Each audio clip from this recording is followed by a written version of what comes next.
Nkwaniriza nate gwe mukwano gwaffe atugoberera era nga kujukiza nti subscribe ate teweerabira okunyiga akadde osobola okufuna notifications buli tuleeta videos empya.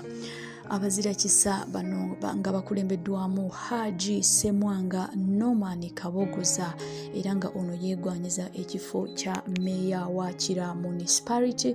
Kigambibwa nti asazeewo okuddukira Bana National Unity Platform era nga bano abamu bakyali makomera ate Adukilidde n'ab'enganda zaabwe abali waweeru maka gaabwe. Kakati omukulu ono asazeewo obuyambi abutwale ku kitebe ekikulu ekipya ekya National Unity Platform ekiri Makerere Kavule. Kakati omukulu ono abaddukilidde n'ensawo z'omuceere, ensawo za kawunga n'ebirala bingi okuli butto n'ebirala byetaagisa mu maka.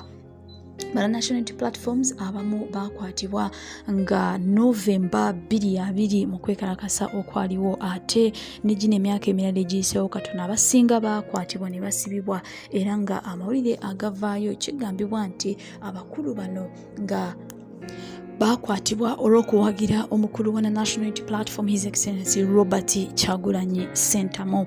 Kakati abamu bawambibwanga mu drone, abalala bakwatibwanga mu budde obw'ekiro. Kakati omukulu ono Hajji Ssemwanga asazeewo okubanga abaddukirira ku ssekukkulu eno abaweeyeko ku kyokulya abayambeko abali maka gaabwe, bamaama abasigala maka gaabwe nga babba baabwe bawambibwa ate abalala ne basibibwa. Ye omukulu His Excellency Robert Kyagulanyi Ssentamu olunaku olwaleero avuddeyo n'abako kyayogera ku kusabira abantu abali mu buwambe era nga bano mu detention centers tebaliyo, tebamanyiddwa gye bali.